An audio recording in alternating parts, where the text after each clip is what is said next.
You know what quietly kills most relationships? It's not cheating, big fights or different goals. It's how we're understood. I remember this so vividly from past relationships that the girlfriend would say, "You've been away a lot lately." But all I heard was, "You're messing up, you're not good enough." Well, she probably just meant, "I miss you, can you be home a little more?"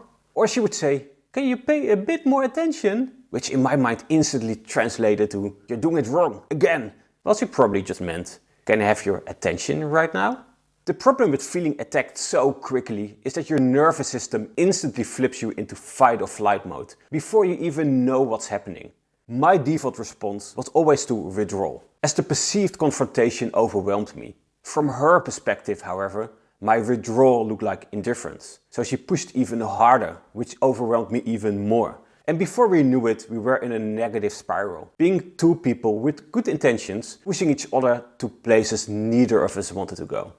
Hi, I'm Tom and welcome to the Dopamine Factory. And in today's episode, we're diving deep into the topic of listening and understanding, which is part 1 of a 2-part series. As in the next episode, we flip the mirror and look at how to express ourselves in ways that our message actually lands in someone else's universe. And if you're in general interested in how people can live in different universes, make sure then to also check out this video.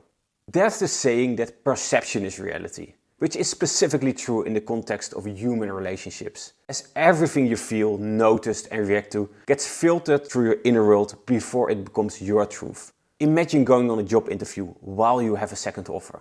How do you feel? Probably relaxed, as there are options.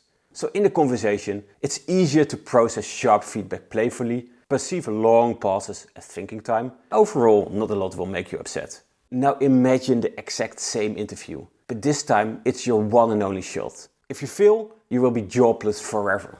How do you feel? Probably a bit more insecure. And suddenly, feedback can trigger doubt. Am I not good enough? A long pause can feel painful. And even a neutral expression might feel as disapproval. That's your internal filter at work, influencing your reality, which we need to be aware of so we can adjust. In communication, we are never reacting to the exact words that are said. We are reacting to our interpretation of those words after they've passed our internal filter. Psychology calls this the interpretation bias. The invisible gap between what someone says and what someone else hears. We typically filter words in 3 ways. Firstly, there's the mirror effect, as we interpreted messages through the beliefs about ourselves. If your inner story is, "I'm not good enough," even gentle feedback can feel like criticism, as you're hearing your own fear echoed back. Secondly, in general, we have a negativity bias. Humans are wired to detect threats. Ambiguous phrases like "we need to talk" almost always feel negative, even when nothing harmful is meant. And then lastly, there are attachment-based filters. Our early relational patterns shape how we read emotional cues, easily turning pauses, deep breaths, or tone shifts into perceived threats. And our biology makes all of this even worse, as our emotional alarm system fires before your rational brain even knows what's happening, only to afterwards think, maybe it wasn't even that bad. Every conversation has 3 realities. What you said, what they heard, and what an outsider would perceive. Which are all interpretations of reality based on our understanding.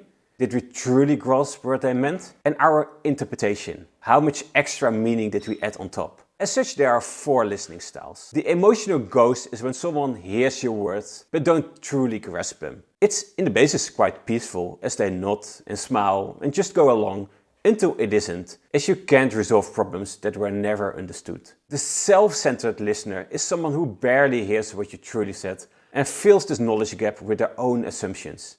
This is where relationships can turn toxic real fast, as every comment can be perceived as an attack, every request can feel like criticism, and every silence can feel like danger. Which are hard problems to solve, as someone is basically not responding to you, but to their own fears. The mindful listener is what we all hope for. Someone who listens to understand. Someone who stays curious, asks for clarity and makes space for your beliefs before they share theirs. Which is how emotional maturity looks like. And then there's the overthinker. Someone who understands everything perfectly, but then overanalyzes every word, pause and eyebrow movement. Which is where we need to push back and say, not everything has a hidden meaning.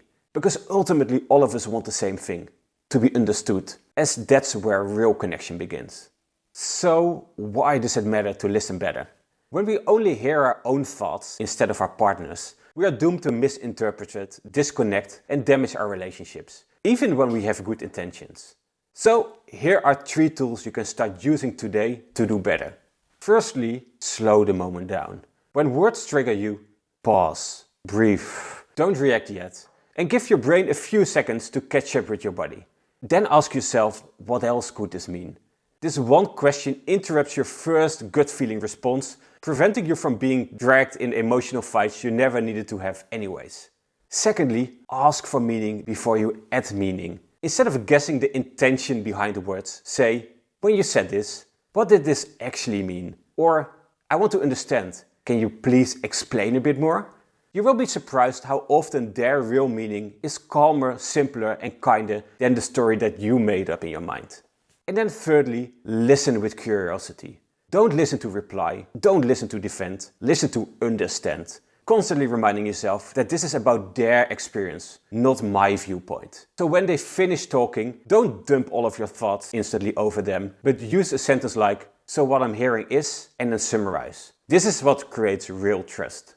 Business author Stephen Covey famously mentioned, seek first to understand, then to be understood. When you apply better communication techniques, you finally stop reacting to your inner filters and start responding to the actual person in front of you. Which is how relationships are fixed, conflicts are softened and people feel seen, building better, more intimate connections. This is also why in part 2 of this series about communication, we flip the mirror and talk about how to express ourselves in a way our message actually lands in someone else's world. So stay tuned for that. And of course, if you enjoyed this video, make sure to give it a like and subscribe, as it's the best way to support the channel and your unique chance to give me a little spike of dopamine today. Thank you again for watching and I love to see you in the next one. Much love, Tom.